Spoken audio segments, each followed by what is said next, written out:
अस्सलाम वालेकुम, मैं हूं मोहम्मद इस्माइल और आप देख रहे हैं स्मैश बोर्ड। जैसा कि हमने एडवांस सीएसएस की प्लेलिस्ट शुरू की हुई है और हम ऐसा नहीं हो सकता कि हम एडवांस सीएसएस पढ़ें और मीडिया क्यूरीज को ना पढ़ें। तो आज के इस लेक्चर में हम मीडिया क्यूरीज को पढ़ेंगे, समझेंगे और उसको करके देखेंगे कि कैसे हम मीडिया क्यूरीज की मदद से अपने पेज को रिस्पॉन्सिव बना सकते हैं।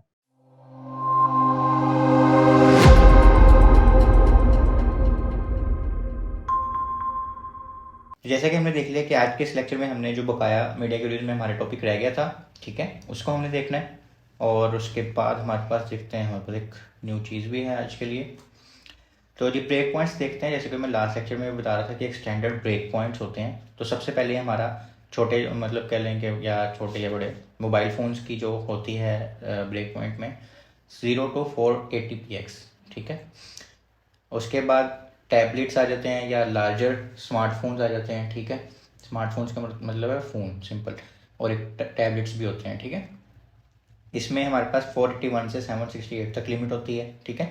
यानी कि मैं आपको उनकी स्क्रीन साइज बता रहा हूँ और ये डायगनली होती है, यानी कि ये ऐसे करके आप नापते होते हैं, ठीक है, ना कि ऐसे, ठीक।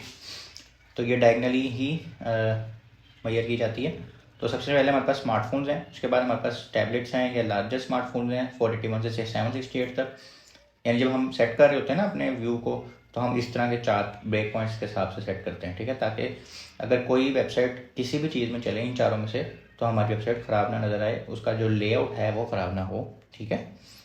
थर्ड नंबर पर हमारे पास क्या आता है 769 से 1279 तक, इसका जिसमें लैपटॉप्स आ जाते हैं, बड़े टैबलेट्स आ जाते हैं और स्मॉल डेस्कटॉप आ जाते हैं, यानी छोटे लैपटॉप या छोटी स्क्रीन होती है ना जिन मोनीटर्स की। चौथे नंबर पे जो सबसे बड़ा आ जाता है कि 1280 से मैक्सिमम जितना भी हो जाए उसको हम कहते हैं लार्ज डेस्कटॉप एंड मोनीटर्स। तो ये 4 ब्रेक पॉइंट्स हैं। जब भी आपने मीडिया के उसके साथ अपने पेज की सीएसएस सेट करनी है, इन 4 ब्रेक पॉइंट्स को मद्देनज़र रखते हुए करनी है और इन 4 ब्रेक पॉइंट्स पे ही जाकर टेस्ट करना है कि यहाँ तक सही है, यहाँ से यहाँ तक सही आ रही है, इस पर टैबलेट व्यू ही आ रहा है या इस पर मोबाइल व्यू आ रहा है। इस तरह आपने सेटिंग करनी होती है, ठीक है। अच्छा जी, सबसे पहले अब यहाँ पे हम, जैसे मैं लास्ट भी लेक्चर में आपको बता रहा था, अगर आपने पहले लेक्चर नहीं देखा मीडिया क्यूरी का जिसमें हमने सारा इसको डिटेल से समझा है, तो ऊपर राइट टैग में आ रहा होगा, आपने चेक कर लेना है कि मोबाइल फर्स्ट और डेस्कटॉप फर्स्ट अप्रोचेज होती हैं। 2 किस्म की अप्रोचेज होती हैं, मोबाइल फर्स्ट और desktop first. Both are strategies for building responsive websites, यानी रिस्पॉन्सिव वेबसाइट के लिए ही बनाने के लिए होती हैं। ये जस्ट डिपेंड करता है कि आपकी जो वेबसाइट है उसकी टारगेट ऑडियंस मोबाइल वाली है या लैपटॉप वाली है या डेस्कटॉप वाली है, ठीक है। जो भी होती है फिर हम उसको ज़रा ज़्यादा फोकस देते हैं, या लेट से अगर आपकी जो ऑडियंस है वो मोबाइल वाली है, यानी आपकी वेबसाइट मोस्टली वो मोबाइल में यूज़ होगी, तो हम पहले मोबाइल फर्स्ट पे जाएंगे। अगर डेस्कटॉप वाली है तो डेस्कटॉप पे जाएंगे, ठीक है। तो अभी हम मोबाइल फर्स्ट अप्रोच को एक दफ़ा देख लेते हैं कि क्या होती है। मोबाइल फर्स्ट अप्रोच का मतलब ये है कि अप्रोच जिसके लिए स्मॉल डिवाइसेस ज़्यादा टारगेटेड होती हैं, ठीक है, rather than larger screen. Suppose आप कोई सोशल मीडिया की ऐप बना रहे हैं तो मोस्टली वो मोबाइल पे चलेगी, रेदर देन कि आप फेसबुक, अगर फेसबुक की एग्जांपल लें तो वो आप डेस्कटॉप पे कम खोलते हैं, बजाय ज़्यादा खोलते हैं आप मोबाइल पे। तो उनका मोस्ट फोकस क्या है, मोबाइल, ठीक है। इस तरह आपके डिपेंड करता है कि आपने किस टाइप की वेबसाइट बनानी है, उस टाइप से आप टारगेट करते हैं ऑडियंस को, और ऑडियंस टारगेट करते हुए समझ आती है कि हमने पहले मोबाइल फर्स्ट अप्रोच से लेके जाना है वेबसाइट को या डेस्कटॉप, ठीक है। अच्छा, इसमें एक और एग्जांपल मैं देता हूँ। जैसे हमारे पास काफ़ी सारे क्लाइंट्स आते हैं तो किसी के पास सिर्फ डेस्कटॉप व्यू होता है, किसी के पास सिर्फ मोबाइल व्यू होता है, लेकिन वो बाद में कहते हैं कि उनको रिस्पॉन्सिव ही चाहिए होता है। अब होता ये है कि उनकी टारगेट ऑडियंस ही एक होती है मोबाइल वाली, बस वो रिस्पॉन्सिव इसलिए बना लेते हैं कि अगर हमारी वेबसाइट किसी ने डेस्कटॉप पे भी खोली तो वो क्रैश ना हो, ठीक है, उसका लेआउट ख़राब ना हो, इंप्रेशन ख़राब ना जाए, ठीक है। तो इसी तरह आपकी जो भी वेबसाइट होगी, आपने रेस्ट वाले टारगेट ऑडियंस आपने कर ली होगी तभी वेबसाइट पर जाएंगे, तो उससे क्लियर हो जाएगा कि आपने मोबाइल पे फोकस रखना है या फिर लार्जर स्क्रीन पे, ठीक है। एडवांटेजेस क्या है मोबाइल फर्स्ट अप्रोच के, कि इसमें क्या होता है कि स्मॉलर डिवाइसेस को ज़्यादा मद्देनजर रखते हैं, उसकी फंक्शनैलिटी और उसके इंपॉर्टेंस को देखते हैं कि कंटेंट वहाँ पे ज़रा ज़्यादा फिजिबली समझ आए, नज़र आए यूज़र को और ज़्यादा यूज़र फ्रेंडली हो। इसी तरह ऑप्टिमाइजेशन देखी जाती है कि मोबाइल पे फास्ट लोड हो जाए, इजी नेविगेशन हो, जैसे मैंने कहा यूज़र फ्रेंडली हो, सही समझ आ रही हो, ये ना हो कि बहुत छोटा छोटा हो या बहुत बड़ा बड़ा हो जो मोबाइल के हिसाब से फिट ही ना हो। और इसके अलावा बहुत ज़्यादा ऐसी चीज़ें जिन जो यूज़ ही नहीं होनी मोबाइल में, मोबाइल डिवाइसेस के लिए, वो फिर यूज़ ही नहीं की जाती, ताकि जो ऐसे ही लोडिंग टाइम है या फिर ऐसे ही स्टोरेज वगैरह यूज़ ना हो। यानी इस तरह के टैग्स या एलिमेंट्स को फिर यूज़ ही नहीं किया जाता जो लार्जर स्क्रीन के लिए होते हैं, वो सिर्फ मोबाइल के लिए ही फिर डिज़ाइन होती है। इसकी एक एग्जांपल ले लेते हैं सिंपल सी। सपोज करें हमने फ़ॉन्ट साइज़ रखना था 14px मोबाइल के लिए, तो हम सिंपल 14 दे देंगे, ठीक है। अब इसमें मीडिया ग्रू का कोई काम नहीं। हाँ, अब हम इसको करने चले जा रहे हैं रिस्पॉन्सिव। तब हम कहेंगे कि टैबलेट के लिए ना आप स्क्रीन इसका फ़ॉन्ट साइज़ कर दो 16px। और हमें कैसे पता चलेगा टैबलेट है? हम यहाँ पे उसको एक कंडीशन दे रहे हैं मीडिया ग्रू के साथ कि जब 768 तक हो तो उससे बड़ी डिवाइसेज में आपने ये लगा देने, ठीक है। अच्छा, उसके बाद हम डेस्कटॉप और उससे बड़ी यानी टैबलेट से भी बड़ी स्क्रीन पे जा रहे हैं, उसको हम कंडीशन दे रहे हैं कि जब 1080 से आगे आ जाए तो आपने क्या करना है, फ़ॉन्ट साइज़ 18px कर देना है, ठीक है। तो इस तरह हम जो जो हमारी अप्रोच होती है, जिसको हमने ज़्यादा फोकस देनी होती है, उसको सबसे पहले खुद लिख लेते हैं, उसको मीडिया क्यूरी की ज़रूरत नहीं है, फिर बाकियों को हम मीडिया क्यूरी के अंदर लिख लेते हैं, ठीक है। ये नहीं कि पहले मीडिया क्यूरी में आप 14px दें और उसको बड़ा कर दें। आपकी अप्रोच ये डिफाइन करेगी कि आपने मीडिया क्यूरीज में किस चीज़ को सेट करना है, क्योंकि आप देखें ज़्यादा सारे स्टाइल्स पहले ही दे देते हैं। मीडिया क्यूरी में जाके हम सिर्फ उन चीज़ों को चेंज करते हैं जो ख़राब हो रही होती हैं। ज़रूरी नहीं है आपने पूरी पूरी सीरीज टैबलेट के हिसाब से भी लिखनी है और डेस्कटॉप के हिसाब से भी और सिंपल मोबाइल के लिए भी। आपने पहले पूरी मोबाइल के लिए लिख ली, उसके बाद जो चीज़ डेस्कटॉप में जाके ख़राब हो रही है, सपोज फ़ॉन्ट ख़राब हो रहा है, फ़ॉन्ट सही कर लिया, और कोई चीज़ ख़राब हो रही है, कोई बॉर्डर ज़्यादा लग रहे हैं तो छोटे लग रहे हैं तो ज़्यादा कर दिए, यानी इस तरह करके आपने चीज़ें सेट करनी होती हैं, ठीक है। अच्छा, अब ये हमारे पास आ गई जी डेस्कटॉप की। अगर हमारे पास फर्स्ट अप्रोच हो तो हमने क्या करना होता है, हमने फिर लार्जर जो डिज़ाइंस होते हैं और ये मोस्टली कॉम्प्लेक्स वेबसाइट्स के लिए यूज़ होते हैं, फिर हम लार्जर जो स्क्रीन होते हैं उनको फोकस देते हैं और स्मॉल को नहीं देते इतनी ज़्यादा, ठीक है।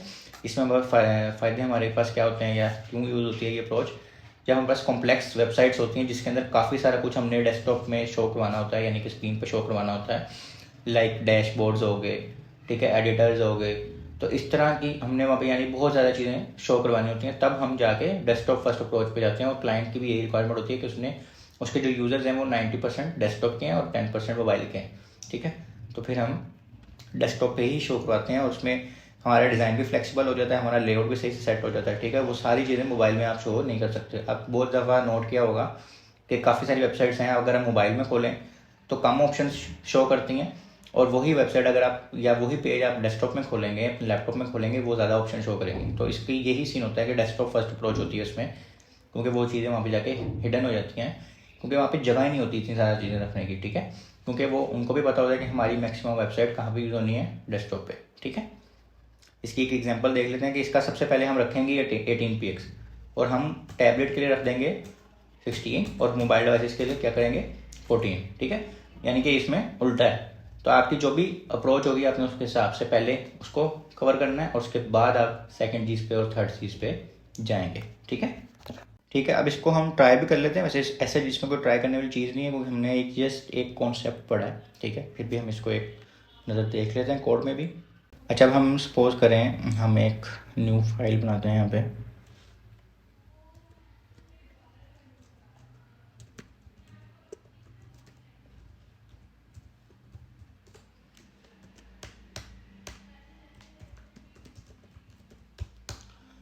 और यहाँ पे हम दे देते हैं एक पी का टैग देते हैं, हेडिंग,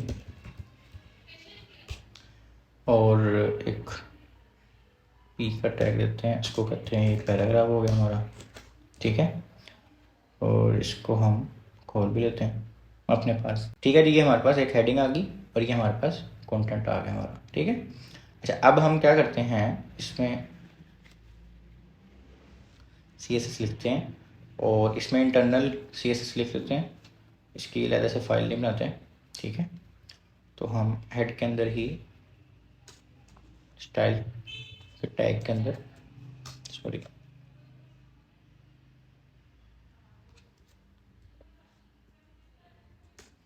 स्टाइल के टैग के अंदर हम लिखते हैं। तो हम क्या कहते हैं, बॉडी जो है ना, इसको हम सबसे पहले मोबाइल अप्रोच के साथ देखते हैं। बॉडी को हम दे देते हैं फ़ॉन्ट साइज़ 14px, ठीक है। और बॉर्डर दे देते हैं 2px सॉलिड, ठीक है। हम मोबाइल के हिसाब से करें तो इसको भी पहले मोबाइल में कन्वर्ट करते हैं, ओके।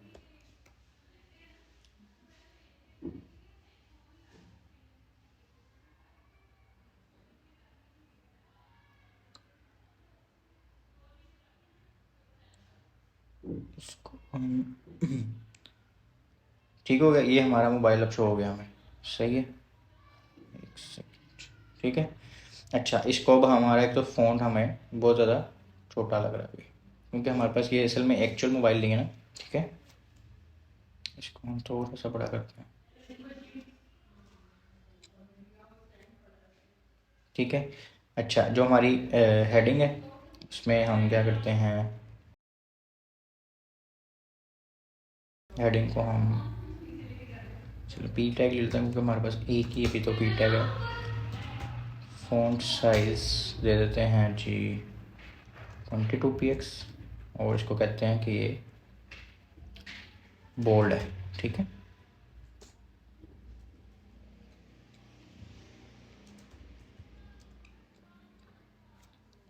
ठीक हो गया, सारा कुछ बोल्ड हो गया तो। अच्छा, वो भी पी है ना हमारे पास, ठीक है। पी डॉट हेडिंग कह देते हैं इसको, और यहाँ पे इसको जाके हेडिंग बना देते हैं,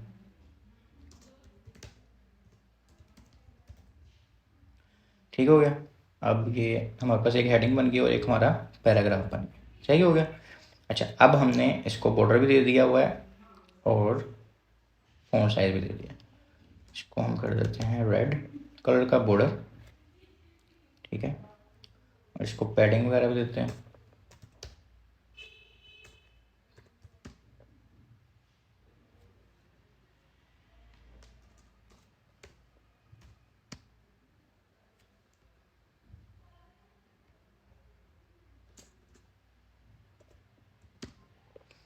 और इसको हम एक और चीज़ देते हैं,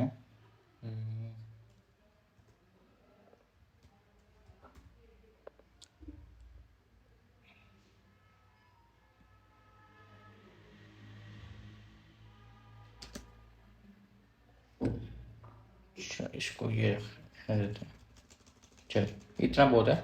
अब हम जाते हैं, ये हमने अब मोबाइल के लिए सेटिंग कर लिया, सही है। लेकिन इसी को अगर हम, ये हमारे पास डेस्कटॉप में ऐसे शो हो रहा है, सही है। इसको अगर हम सपोज करें, इसको 14 px रहने देते हैं, इसको भी 14 px करते हैं, हेडिंग को हम चलें 16 कर देते हैं, ठीक है। अब ये यहाँ छोटा हो गया, और लेकिन यही अगर मोबाइल में आप कंपेयर करें ना, ये स्क्रीन आपके पास जब शो होगी ना, तो ये बड़ी ही शो हो रही होती है एक्चुअली, यानी कि अगर इसको हम देखना चाहें, ठीक है।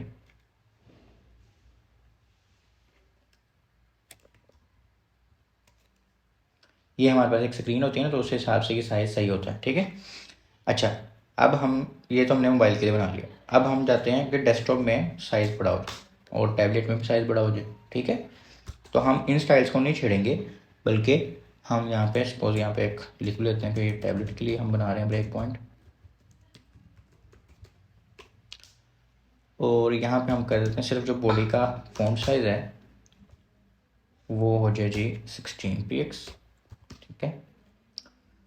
और पी डॉट हेडिंग का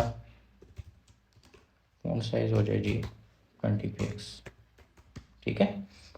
इसी तरह हम बॉर्डर जो दिया हुआ है हमने, ज़रूरी नहीं हर चीज़ को चेंज करें, पर आप कर सकते हैं, मीन्स हर चीज़ को भी, हाँ मसला नहीं है। इसको हम अभी देखें, ये डेस्कटॉप पे इसका साइज़ बड़ा हो जाएगा, यानी कि अगर हम ये देखें, क्योंकि अभी हमने मीडिया के लिए तो लगाई नहीं है, ठीक है। मैं पहले बोल करके दिखाता हूँ।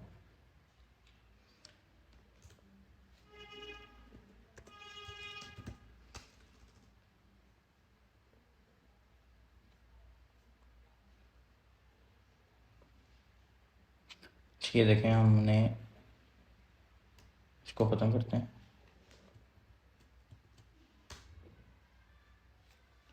ये हमारे पास इस वक्त स्टैंडर्ड साइज़ है जो कि हमने मोबाइल के हिसाब से डिज़ाइन किया है, सही है। वो देख लें, हमारे वहाँ पे सही लग रहा है। अब हम इसको टैबलेट और डेस्कटॉप के हिसाब से सही करने लगे, तो हम यहाँ लिखेंगे मीडिया, जो कि हमारा कीवर्ड है। इधर लिखेंगे स्क्रीन एंड, और उसको मिनिमम विड्थ दे देंगे 768 पिक्सल्स की, ठीक है, जो कि हमारा टैबलेट का व्यू पोर्ट है। इसके अंदर अब हम लिखेंगे भाई बॉडी को जो है ना फ़ॉन्ट साइज़ वो आप दे दो 16px, ठीक है। और इसी में एक और बना देंगे पी डॉट हेडिंग की। अच्छा जी, हमने ये कह दिया कि हेडिंग को 18px दे दें और क्या कर दें बॉडी को 16px, ठीक है। तो ये अब हमारा चेंज हो गया, ठीक है। पहले छोटा था हेडिंग, ये देखेंगे मैं आपको चेंजिंग करके दिखाऊं।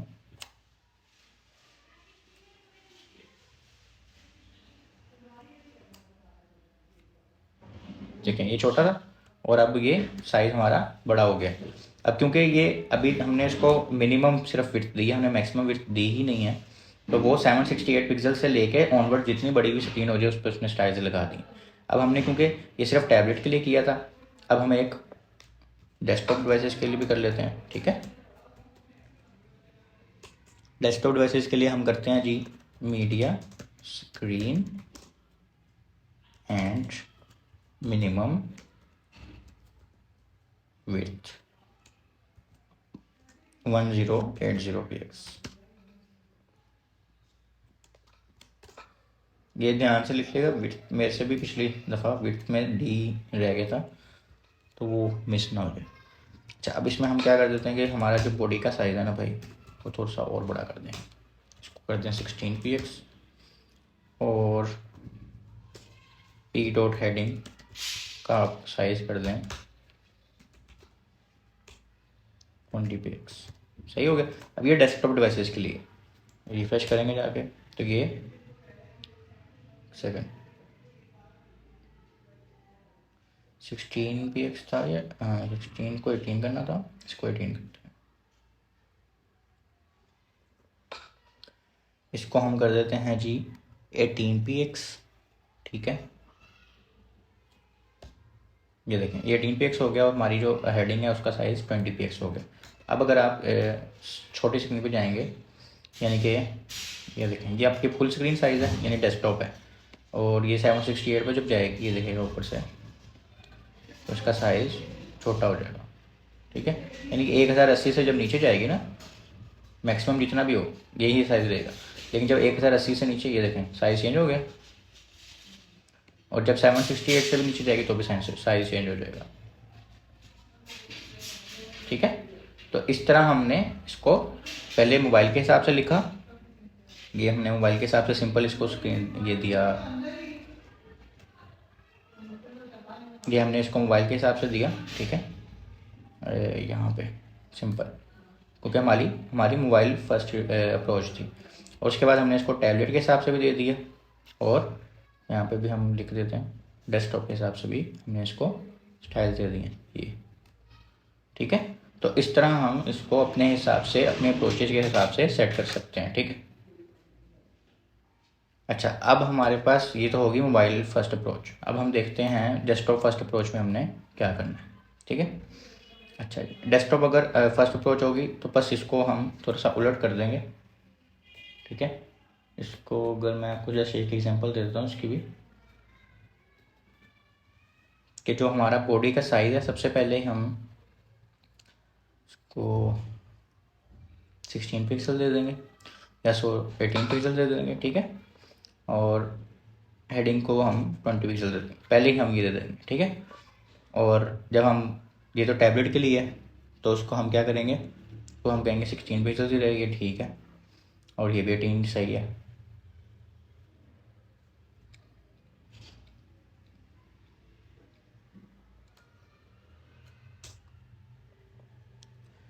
और इस पे हम उसको कहेंगे कि ये अब क्योंकि डेस्कटॉप के लिए तो नहीं है, क्योंकि डेस्कटॉप ये तो पहली अप्रोच ही डेस्कटॉप की थी, फिर हम टैबलेट पे नीचे आते गए ना, और अब मोबाइल पे चले गए, तो इसको हम कर देंगे 14 एंड इसको हम कर देंगे 16, ठीक है। अब होगा क्या, कुछ भी चेंज नहीं हुआ, मोस्टली वही है, ठीक है। जस्ट वो साइज़ हमने ऊपर से चेंज किया, इसको 18 कर दिया हमने, ठीक है।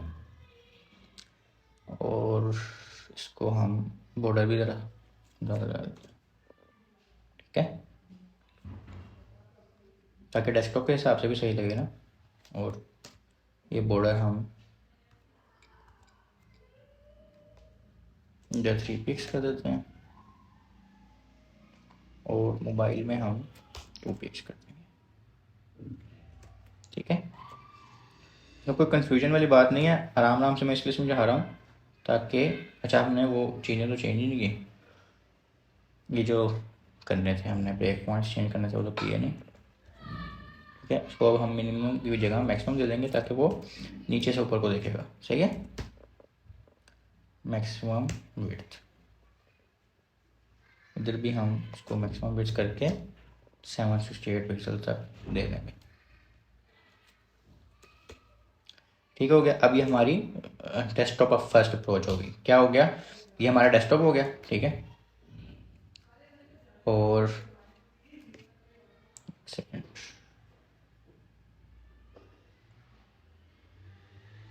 मैंने टेस्टिंग के लिए सिर्फ बैकग्राउंड कलर दिया था, इसको हम खत्म कर देते हैं। चलिए, ये हमारी डेस्कटॉप की होगी। ये जैसे ही टैबलेट व्यू पे जाएगा तो उसने साइज़ छोटा कर लिया अपना। ठीक है, और जब ये मोबाइल व्यू में जाएगा, अब बॉर्डर साइज़ भी चेंज हो रहा है हमारा और फ़ॉन्ट साइज़ भी। ठीक है, ठीक है, ठीक है। तो इस तरह हम जो भी हमारा कंटेंट होगा, जो कि हमारी टारगेट ऑडियंस होगी, उस हिसाब से हम अपनी चीज़ों को अपने हिसाब से लिख सकते हैं। दोबारा से रिपीट कर देता हूँ, अगर तो हमारे पास डेस्कटॉप फर्स्ट अप्रोच है तो हमने सबसे पहले डेस्कटॉप के हिसाब से सारे स्टाइल्स कर देना without using media queries, and then उसके बाद हमने टैबलेट व्यू को रिस्पॉन्सिव करना है, उसके बाद मोबाइल व्यू को। और अगर मोबाइल फर्स्ट अप्रोच है तो पहले मोबाइल व्यू के हिसाब से मीडिया क्यूरीज के बगैर सारा कोड लिख लेना है, और फिर जो जो चीज़ ख़राब हो रही होगी या जिसको हमने सेट करना होगा उसको टैबलेट के हिसाब से सेट करेंगे, और फिर उसके बाद डेस्कटॉप के हिसाब से सेट करेंगे, तो हमारी वेबसाइट पूरी की पूरी रिस्पॉन्सिव हो जाएगी। ठीक है, ठीक है जी। आज के इस लेक्चर में हमने मीडिया क्यूरीज की अप्रोचेज देखी हैं कि मोबाइल फर्स्ट क्या होती है और डेस्कटॉप की क्या होती है, और उम्मीद है आपको समझ भी होगी। अगर आपको समझ नहीं आई कुछ भी तो आप फेसबुक पे क्यूरी पूछ सकते हैं, ऊपर आई टैग में उसका लिंक आ रहा होगा कैसे क्यूरी पूछनी है आपने। मैं वो ग्रुप खुद भी देखता हूँ, मेरी टीम भी देखती है, और इसके अलावा कमेंट्स में भी आप पूछ सकते हैं। ठीक है, अगर आपका कोई जनरल क्वेश्चन है, क्योंकि कोड वगैरह होता है तो इसलिए मैंने फेसबुक का पूरा आपको समझा दिया कि आपने कोड कैसे दिखाना है, ताकि आपका एग्जैक्टली इशू हम देखें, उसको सॉल्व करने की कोशिश करें। ठीक है, तो इसकी आपने प्रैक्टिस भी ज़रूर करनी है। और जैसे कि मैंने लास्ट वीडियो में समझाया था कि जब हमने फ्लेक्सबॉक्स का टॉपिक कंप्लीट किया था कि हम हर टॉपिक के बाद एक असाइनमेंट भी करेंगे। तो आज की जो असाइनमेंट है हमारी वो ये है कि आपने क्रिएट करनी है जी एक responsive image gallery media queries use करते हुए। सही हो गया। चलिए, उसके लिए आपने क्या करना है, उसके लिए use media queries to adjust the gallery layout for tablets, यानी टैबलेट्स तक भी सेट होनी चाहिए, मोबाइल तक भी सेट होनी चाहिए, और डेस्कटॉप में तो होनी ही चाहिए। ठीक है, और आपने डार्क मोड भी ऐड करना है स्मॉल स्क्रीन्स के लिए, जिसकी मैक्स विड्थ होगी 400। ठीक है, तो हमने ऑलरेडी अभी सारी चीज़ें पढ़ी हैं। और इसका अगर हमने आउटपुट देखनी है तो वो भी हम देख लेते हैं, यानी कि किस टाइप की होगी। तस्वीरें आप कोई भी यूज़ कर सकते हैं, लेकिन ये जस्ट आपको एक व्यू देने के लिए कि कैसा होना चाहिए ये। ठीक है, इमेज ये हेडर प्रॉपर बना हुआ है, इसका फुटर प्रॉपर बना हुआ है, और ये गैलरी है। और अगर मैं आपको इसको रिस्पॉन्सिव भी चेक कराऊँ इसका, तो